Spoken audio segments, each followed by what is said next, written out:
untuk pergerakan 1 minggu ke depan, selama 1 minggu ini, kita melihat ya IHSG ini harusnya masih sangat kuat untuk bertahan di level 7.000, karena kita lihat juga hari ini walaupun IHSG mengalami penurunan, tapi tetap terdapat aksi akumulasi beli asing hari ini itu sebesar 225 miliar. Jadi ini sebenarnya cukup besar ya akumulasi asingnya di saham-saham blue chip, terutama ini yang dibeli asing hari ini itu ada Harum Energy, kemudian MTEK, dan lagi ada ADMR juga, United Tractor. Nah, jadi ini yang saham-saham kapitalisasi pasarnya itu besar, itu dari akumulasi asing. Jadi untuk teman-teman sobat IDX semua, itu kita bisa nih untuk mengikuti nih saham-saham mana yang terdapat akumulasi asing tersebut, seperti itu Mbak. Oke, gitu ya. Untuk dalam minggu ini kira-kira apa nih Mas sektor pilihan dari Masnya sendiri untuk teman-teman sobat IDX dan juga teman-teman Panin Sekuritas lainnya?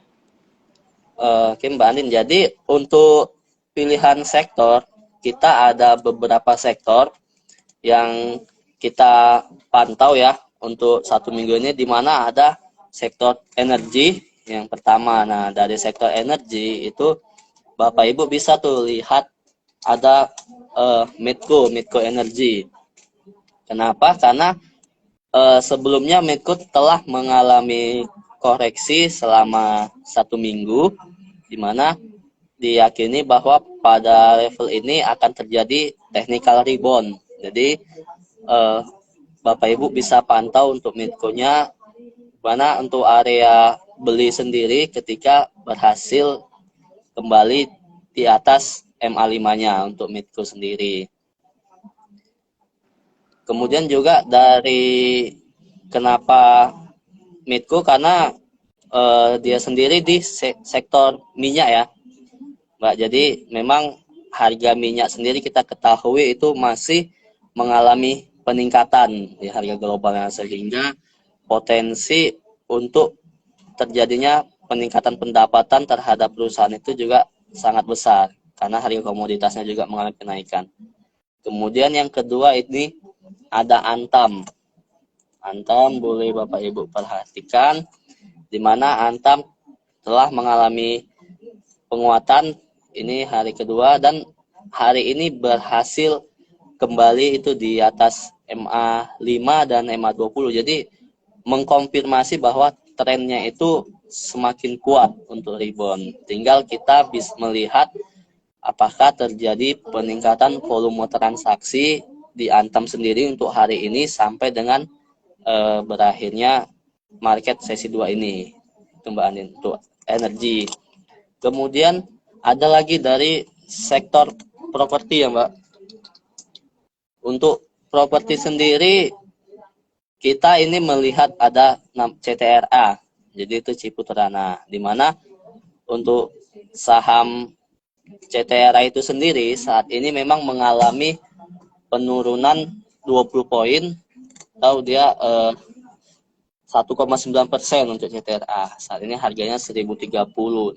Jadi kondisi sekarang ini dia sedang menguji area support terdekatnya itu di 1015, di mana jika harganya ini berhasil bertahan, potensi untuk technical rebound ini akan lebih besar untuk CTRA. Dan juga kita seperti kita ketahui ya Mbak Andin, itu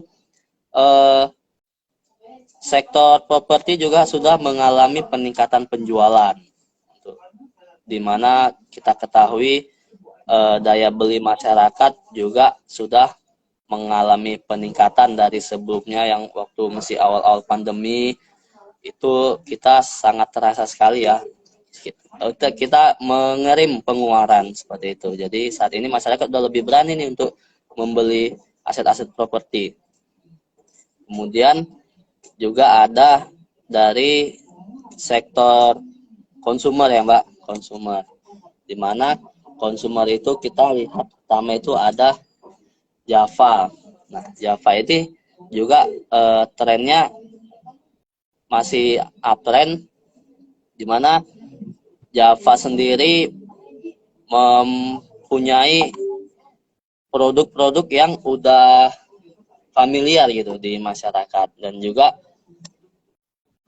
dari datangnya bulan suci Ramadan ini konsumsi masyarakat akan kebutuhan daging ataupun daging ayam itu menjadi meningkat. Jadi ini akan sangat menguntungkan terhadap kinerja perusahaan. Sehingga dengan kita lihat untuk Java ini, kita boleh akumulasi beli dengan targetnya itu ada di 1.800 untuk Java. Kemudian juga ada, kita lihat ini ada saham Indofood atau INDF. Nah, Indofood ini juga di consumer good, di mana trennya saat ini juga sedang mengalami kenaikan ya. Jadi dia mulai technical rebound untuk Indofoodnya, di mana asing juga terlihat beberapa hari ini sedang melakukan akumulasi di saham Indofood ini. Jadi kita bisa lihat bagaimana saham-saham yang diakumulasi asing itu. Karena kenapa memang mereka dalam berinvestasi saham itu biasanya ketika telah mulai terjadi akumulasi, mereka akan maintain saham tersebut gitu, Indofood. Dan juga ini target untuk saham Indofood ini yang terdekat ada di area MA50-nya. Jadi di sekitar 6.250 yang paling dekatnya untuk dicapai saham Indofood. Yang untuk dari konsumer. Kemudian juga ada dari sektor retail. Untuk sektor retail sendiri kita lihat itu ada S Hardware atau ACES. Nah, di mana ACES juga setelah kemarin itu sempat turun, ini baru mulai mengalami kenaikan ya untuk ACES. Jadi dia baru mulai technical rebound, di mana kita bisa lihat ini dia baru mulai di 1.115. Jadi peningkatannya itu masih sangat terbuka ya, di mana level 1130 ini menjadi level untuk breakout-nya ACES. Jika mampu dicapai, maka akan semakin kuat untuk trennya tersebut ACES. Kemudian yang terakhir ada dari sektor semikal. Nah, untuk semikal sendiri kita lihat ini ada di BRPT. BRPT sendiri saat ini pergerakannya itu sedang dalam area 1 ya. Jadi dia lagi mencoba untuk memperbaiki trennya untuk level breakout-nya, di mana support paling dekatnya itu adalah di 880 itu untuk BRPT. Jadi itu sih Mbak beberapa sektor saham yang kita bisa pantau dalam minggu ini, Mbak. Berarti dalam minggu ini di tengah-tengah COVID yang mulai menurun, di tengah-tengah bulan Ramadan, lalu juga ada peperangan antara Rusia dan juga Ukraine. Jadi kita dapat simpulkan ada beberapa nih sektor yang menarik dalam minggu ini. Yang pertama ada sektor energi tentunya karena komoditas naik kan, belum lagi Iya, ada peperangan dan sebagainya. Lalu juga ada sektor properti yang dimana kita udah mulai daya beli kita udah mulai naik seiring dengan COVID yang mulai menurun. Lalu juga kita juga sebenarnya harga properti ini lagi turun ya Mas ya, sebenarnya nggak terlalu semahal yang sebelum kita sebelum masa-masa COVID ya, maksudnya sebelum masa-masa yang sebelum COVID gitu. Itu kan properti cenderung mahal ya, tapi terlihat kesini waktu mulai COVID kayaknya properti mulai murah dan juga sektor properti jadi diminati oleh banyak masyarakat ketika daya beli masyarakatnya mulai naik ya. Oke. iya benar sekali Mbak. Apalagi memang adanya insentif pemerintah kan untuk Iya, pajaknya sendiri. ya pajaknya terus ada juga udah banyak rumah subsidi dan sebagainya ya Mas ya sekarang. Oke.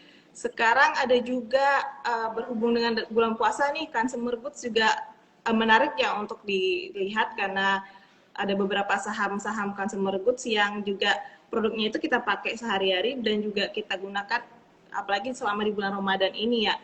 Terus ada juga retail dan chemical.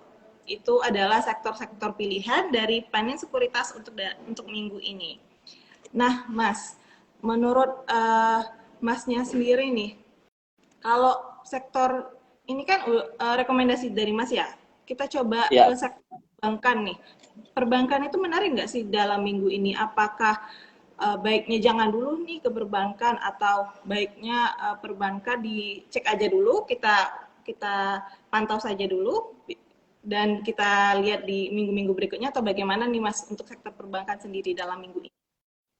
kalau untuk sektor perbankan seperti yang kita lihat saat ini, hari ini kan IDX Finance mengalami penurunan, mereka yang memberatkan IHSG sehingga koreksi. Jadi untuk terutama 4 bank besar itu ada BCA, BRI, Mandiri, dan BNI. Jika secara teknikal kita lihat memang beberapa sudah berada di area resistennya lah dibilang. Contohnya kayak Bank BRI. Nah, Bank BRI kemarin hike-nya baru 4860. Sementara harga sekarang ini 4670. Jadi dia ini sekarang kondisinya masih sideways. Jadi level dia untuk naik lagi ke harga tersebut itu uh, udah tidak terlalu jauh gitu, Mbak. Jadi nggak terlalu jauh, dimana untuk membutuhkan naik itu memang harus adanya peningkatan volume transaksi yang besar.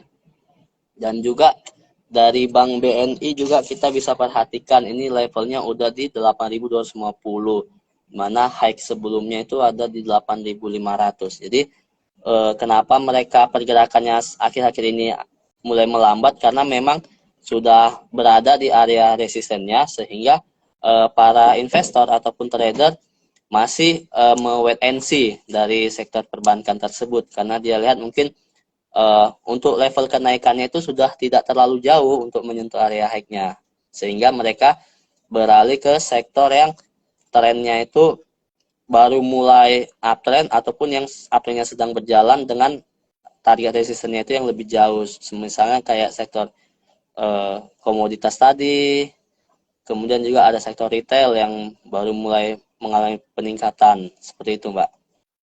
Oke, begitu ya untuk bagian dari industri keuangan atau perbankan. Oke, kita coba masuk ke industri pertanian nih Mas. Kan kita lagi di masa-masa nilai CPO secara global itu naik ya.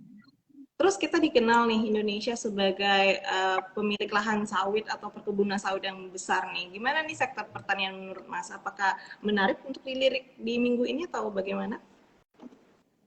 Kalau untuk sektor pertanian sendiri, ini kalau jika kita lihat dari harga CPO global yang memang ini masih berada di area tren kenaikan ya, Mbak, di mana eh, untuk sahamnya itu kita bisa lihat seperti dari LSIP London Sumatera. Nah, ini London Sumatera sendiri saat ini masih menguji area MA20-nya, di mana terjadinya penurunan harga pada sektor ini, pada saham CLSIP ini, tapi tidak diikuti dengan volume transaksi yang besar. Artinya biasanya kalau saham yang modelnya seperti ini cenderung akan lebih kuat untuk technical rebound-nya.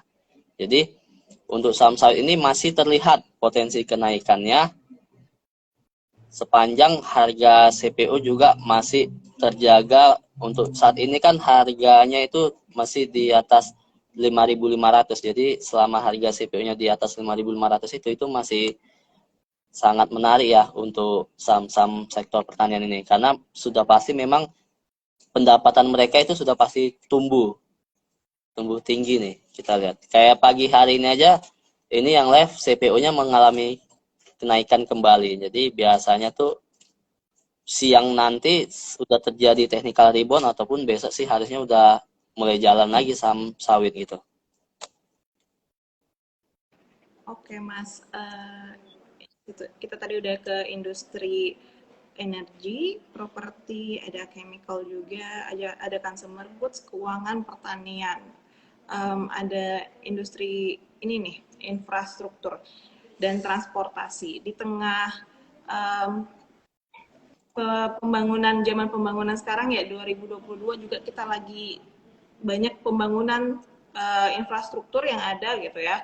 Untuk menurut Masnya sendiri tuh gimana sih sebenarnya pengaruh banyaknya pembangunan ini, apakah berpengaruh baik untuk ke sektor infrastruktur utilitas dan transportasi kita, atau mungkin biasa-biasa aja kita kalau untuk di pasar modalnya sendiri untuk sektor itu biasa-biasa aja, nggak terlalu berpengaruh signifikan atau bagaimana nih Mas?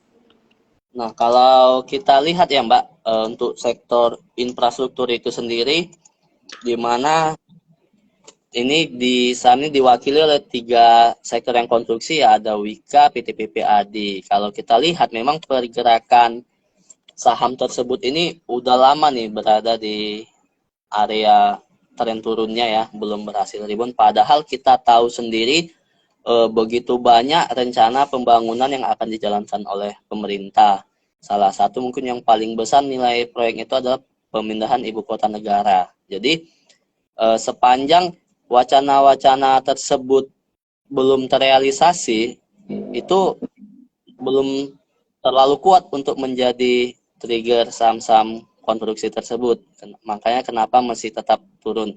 Nah, namun ketika nanti yang wacana-wacana proyek-proyek yang nilainya besar, ketika udah mulai terrealisasi, apalagi sumber pendanaannya itu ada ya Pak, jadi sumber pendanaannya kuat, itu tentunya akan sangat menjadi katalis yang sangat bagus lah untuk saham-saham sektor konstruksi itu sendiri. Jadi saat ini memang walaupun sudah banyak berseliweran nih berita-berita tentang proyek besar sana sini, tapi saham konstruksinya kenapa sih belum jalan? Nah, mungkin karena memang realisasi dari pengerjaan proyek tersebut belum kelihatan. Apalagi juga memang dengan yang proyek saat ini dikerjakan perusahaan aja udah sangat membebani laporan keuangan, bahkan sampai hutangnya naik signifikan. Apalagi dengan ditambah proyek-proyek baru. Nah, jadi itu sih banyak mungkin yang dilihat dari sisi investor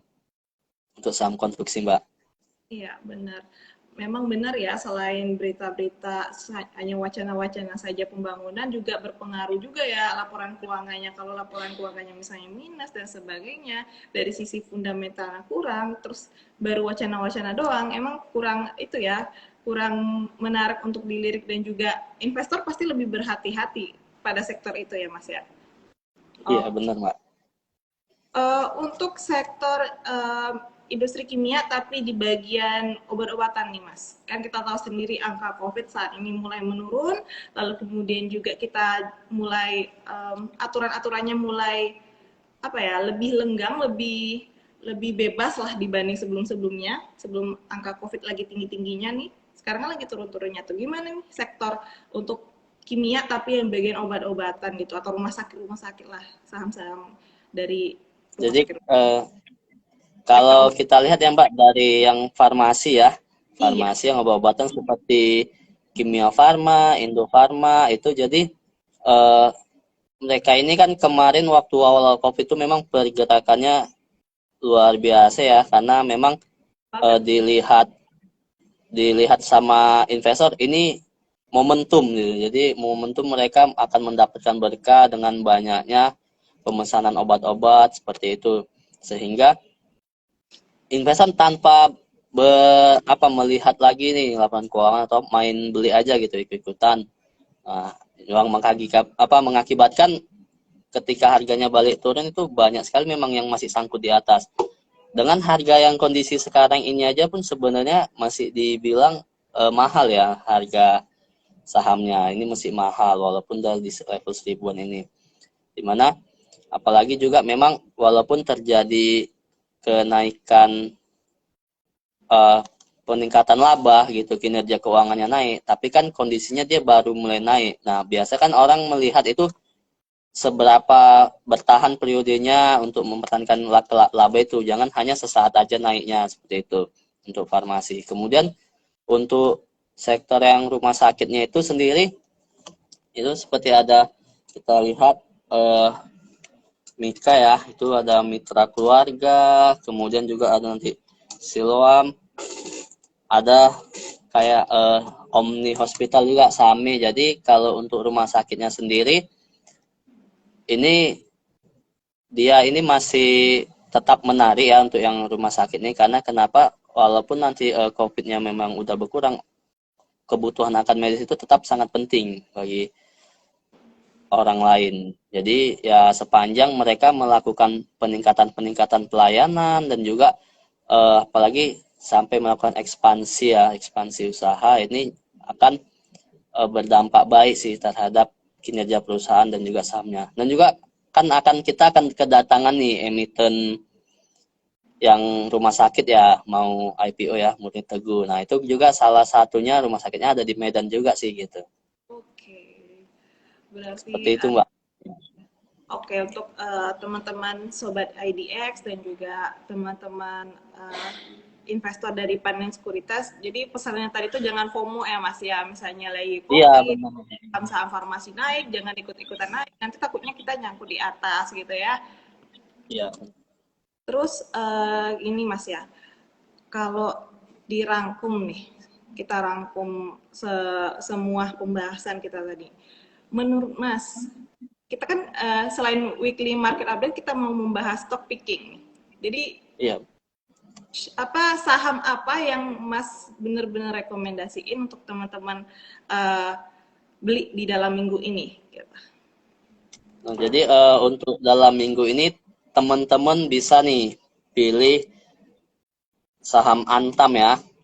Antam bisa, kemudian Midco sama Aces.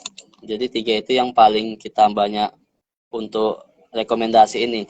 Karena kita lihat dari komoditas ini sepertinya minggu ini juga masih akan mengalami kenaikan ya untuk energi. Karena memang kita ketahui dari dampak antara konflik Rusia dengan Ukraina sendiri sih nggak selesai-selesai ya. Apalagi dengan adanya sanksi dari Rusia sendiri, mereka udah kena sanksi dari semua negara. Ini gantian mereka yang mengancam bahwa harus beli energi mereka itu menggunakan mata uang rubel ya mereka sendiri, sehingga memang itu nanti akan menjadi ketidakstabilan harga. Jadi mesti diuntungkan. Dan juga untuk Aces dari sektor retail ini, kenapa? Karena memang ini baru mulai dia break di level 1100, diikuti dengan volume transaksi yang besar ya dari kemarin. Jadi biasanya ini masih akan kuat ini untuk naik. Seperti itu, Mbak. Oke, berarti emang sektor energi ini benar-benar layak lah ya untuk dilirik dalam minggu ini karena memang kita tahu sendiri beberapa hari terakhir juga beberapa komoditas itu saham-saham komoditas atau harga-harga komoditas itu lagi naik-naiknya terkait dengan konflik antara Ukraina dan juga Rusia. Antam ini selain jadi untuk bapak-bapak ibu-ibu selain cuma beli Mas Antam, teman-teman investor juga bisa membeli saham dari Antam ini sendiri. Kalau menurut rekomendasi dari Panin Sekuritas. Oke. Selanjutnya kita langsung masuk ke sesi tanya jawab nih Mas. Kita lihat dulu nih pertanyaan dari teman-teman. Tadi ada nih satu. Oke. Untuk sesi satu asing, net buy di sektor mana nih Pak? Untuk sesi 1 ini asing melakukan net buy dominan di saham energi ya, Mbak. Itu ada pertama paling dipimpin oleh Harum Energy. Mereka melakukan net buy itu 48 miliar. Dan hari ini juga sahamnya Harum itu naik sampai 8% gitu. Kemudian juga ada ADMR, ada Harum Minerals, dan United Tractors. Nah, jadi ini yang tiga saham ini saham-saham sektor energi, batu bara, dan nikel ya Mbak. Jadi memang asing sih mereka mungkin masih melihat akan terjadi masih gejolak-gejolak akibat dari konflik Rusia dan Ukraina tadi itu masih berlangsung, sehingga mereka mungkin di awal pekan ini udah melakukan akumulasi. Jadi Bapak Ibu bisa pantau saham-saham tersebut gitu. Oke. Sepanjang masih terjadi akumulasi. Ya, itu tadi jawaban untuk pertanyaan sesi satu asing, banyak di sektor mana, yaitu ada di sektor energi tadi ya. Oke, Mas. Pengen nanya-nanya juga nih, menurut Mas Andika sendiri sebenarnya kan kita mungkin di sini ada beberapa investor pemula ya. Sebenarnya apa sih yang harus benar-benar diperhatikan oleh investor pemula? Pesan-pesannya apa sih sebenarnya yang benar-benar harus diperhatikan sebelum membeli saham? Oke Mbak Andin, jadi untuk yang ingin memulai investasi, baru memulai itu bisa tetapkan dulu tujuan investasinya. Apakah dia ingin menjadi seorang investor ataukah seorang trader gitu. Karena kenapa? Kalau kita dari awal tidak mengetahui rencana investasi kita, maka itu akan mengakibatkan psikologis kita ketika melihat market ini kan naik turun ya Mbak, itu akan sangat terganggu gitu, apalagi sampai melihat saham kita yang kita miliki itu turun. Jadi ketika misalnya seorang yang baru mulai investasi, dia melihat tujuannya itu adalah saya ini seorang investor, nah berarti dia harus dalami dari sisi fundamentalnya itu sendiri.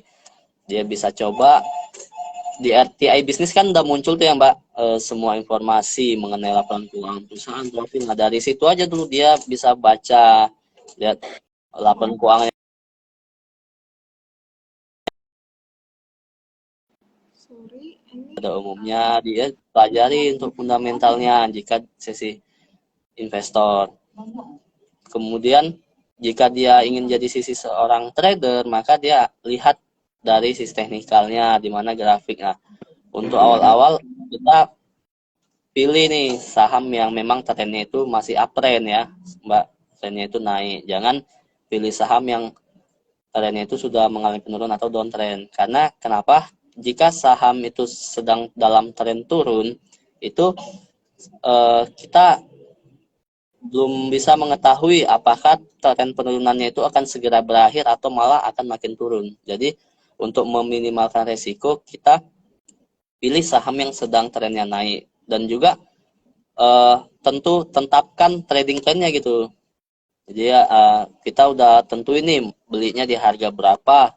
Nanti ketika naik jualnya itu di harga berapa. Nah, ketika dia mengalami penurunan, kita harus batasi resikonya sesuai dengan keikhlasan dari Bapak Ibu ya. Jadi kadang kan ada yang nggak ikhlas cut loss ya, itu eh, tergantung masing-masing lah gitu. Seperti itu sih Mbak. Oke, berarti untuk yang pemula maupun yang udah berinvestasi itu tentunya harus merencanakan rencana investasinya, plannya bagaimana, lalu juga berpikir apa sih profil risiko kita sebagai investor gitu. Apakah kita mau trading, ataukah kita investasi, atau kita suka, atau kita risk taker atau bukan gitu ya. Lalu kemudian untuk yang investor jangka panjang, teman-teman investor jangka panjang bisa lihat di RTI Bisnis. Di situ banyak informasi terkait fundamental dari perusahaan atau saham-saham yang mau dipilih. Jadi sebelum kita pilih atau kita beli, baiknya kita baca-baca di RTI Bisnis.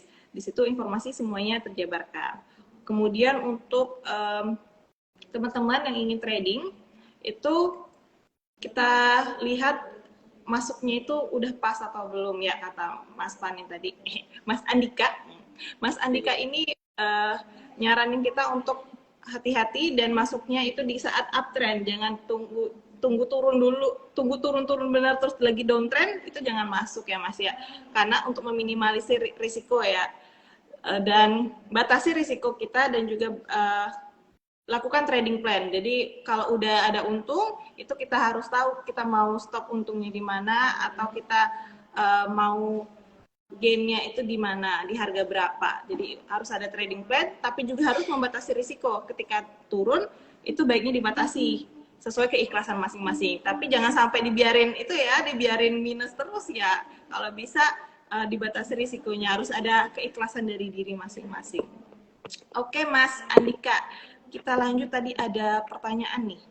Mau tanya nih Mas, kalau saham Bukalapak gimana nih? Oh, saham Bukalapak kan dari naik terus ya. Ini gimana nih Mas? Saya beli di Buka lapak ini memang kalau kita mengikuti waktu IPO pertama itu memang sangat luar biasa ya, Mbak. Ya. Nilai IPO yang begitu besar bisa ditahan auto reject action atas selama 2 hari tuh saya inget tuh. Nah, disitulah mulai terjadi penjualan besar-besaran waktu itu. Ini banyak sekali sih yang harga atas harusnya buka. Nah, kalau kita lihat harga buka yang saat ini eh, udah mengalami kenaikan ya berapa minggu ini saham buka di mana level low-nya itu sendiri kemarin 258 ya low-nya, sampai sekarang ini bisa sampai 362. Nah, dan kenaikannya itu sendiri memang diikuti dari katalis yang GoTo juga sih yang mau IPO ya, Mbak. Jadi untuk buka ini memang sangat eh, berpengaruh ya dari kesuksesan IPO GoTo nanti. Jadi kalau dari trennya sendiri sih buka hari ini trennya memang masih naik, cuma ini udah mulai berada di bawah MA5, jadi dia mulai merapikan chartnya dengan level supportnya itu di MA50 ada di 342. Level support paling dekatnya itu ada di 342. Jadi selama masih di atas 342 itu masih oke ya untuk trading. Nah, kemudian bagi Bapak Ibu yang ingin nih masuk, karena mungkin kan lihat GoTo ya, harganya kan di 338, jadi nggak jauh beda dengan si buka. Mungkin ada yang mau masuk di saham buka ini ya, sepanjang tadi dia masih berada di atas 342 tadi itu masih oke, harganya masih oke sih si buka. Tapi kalau nanti GoTo ternyata IPO-nya nggak sesukses buka kemarin, sempat 2 kali arah ya, itu mungkin bisa balik turun lagi. Apalagi juga kan masa locknya saham buka udah berakhir ya, Mbak. Jadi investor existing yang udah pegang sahamnya tersebut ya bisa jual kapan aja. Cuma ya itu tadi, kalau harga mereka mengarah pada harga IPO, kemungkinan besar sih mereka nggak akan jual sih ya, karena memang ya masih sama-sama rugi kita gitu, Mbak. Jadi seperti itu, Mbak. Oke, baiknya ditahan dulu ya Mas ya, bersabar-sabar, jangan dijual dulu karena lagi rugi banget Ya, ya. Akan beli iya benar. di arah ya, itu Mm-mm. luar biasa sih. Oke, untuk kita bahas nih, menarik nih saham Goto nih. Saham Goto menurut Masnya sendiri gimana sih prospeknya? Apakah saham Goto ini layak untuk kita akumulasi beli atau sebenarnya gimana sih pokoknya tuh gimana saham Gotonya tuh? Oke, Mbak. Jadi untuk GoTo memang ini sangat luar biasa ya, penuh drama, Mbak, dalam proses IPO-nya, di mana memang sempat terjadi beberapa kali perubahan jadwal, kemudian juga nilai dari penerbitan sahamnya juga sekarang malah dikurangin gitu ya, Mbak, sehingga eh, mengurangi dana IPO yang nanti akan diterima oleh GoTo sendiri. Nah, dari sisi perusahaan memang kondisi keuangannya nggak untung ya, sedang tidak untung.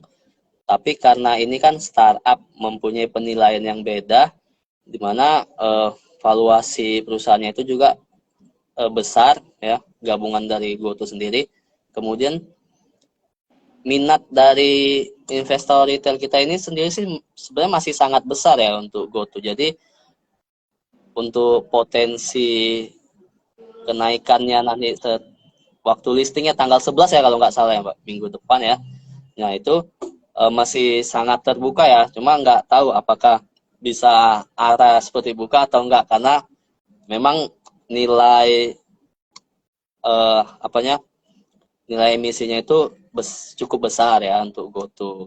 Tapi kalau untuk penurunan harga sih saya rasa kan mereka ada strategi Ginsu untuk menjaga kestabilan harga. Jadi harusnya peluang dia turun sih di hari pertama harusnya kecil ya, Mbak, untuk GoTo itu sendiri. Jadi ya kalau kita sering pakai aplikasinya ya kenapa nggak beli sahamnya juga, seperti itu sih, Mbak. Oke, itu ya pesan-pesannya untuk sobat IT dan juga teman-teman dan investor dari Panin Sekuritas. untuk yang baru bergabung mungkin bertanya-tanya nih gimana kondisi weekly update dan juga stock picking dari Mas Andika udah jabarin sebelumnya. Oke, teman-teman, di sini ada beberapa sektor yang direkomendasikan oleh Mas Andika. Pertama itu ada sektor energi, yang kedua ada sektor consumer goods, ada juga sektor properti, sektor retail, dan juga sektor chemical atau kimia. Dan untuk saham-sahamnya, saham-saham pilihan dari Mas Andika, tadi ada Antam, dan untuk sektor energi ada Medco dan juga ada Web. Jadi untuk teman-teman sekalian, begitu dengan kondisi Indonesia atau juga global saat ini, yaitu COVID yang mulai menurun, lalu aturan-aturan yang mulai lebih terbuka dan tidak seketat dahulu, lalu juga dengan adanya problem antara Rusia dan juga Ukraine, dan juga tentang bulan Ramadan ya, ini menyambut bulan-bulan Ramadan, sektor-sektor tersebut menjadi menarik untuk dibeli dalam minggu ini, dan juga saham-saham tersebut adalah saham-saham pilihan dari Panin Sekuritas untuk kita lirik dalam minggu ini. Oke, ini ada pertanyaan nih. Nah, yang terakhir ya Mas ya, ini ada, apakah dengan terjadinya beberapa perubahan keputusan menjelang IPO ini akan menjadi sentimen buruk untuk GoTo itu sendiri? Gimana nih Mas? Oke, jadi memang ketika terjadi perubahan jadwal itu berita buruk ya tersebar kemana-mana gitu, membuat investor semakin khawatir kan. Tapi mungkin kita bisa lihat dari sisi positifnya aja. Kenapa jadwalnya diubah? Mungkin karena peminatnya itu sangat tinggi, jadi yang belum kebagian kan dikasih kesempatan lagi nih untuk ikut di IPO, sehingga nanti akan makin kuat gitu sahamnya ketika mulai listing. Betul. Dan kedua juga si GoTo sendiri memang kan dia ada skema Greensill untuk menjaga kestabilan harganya ya. Jadi ketika nanti pun listing masih bisa lah dijaga harganya nggak sampai turun gitu kan, Mbak. Jadi seperti itu sih.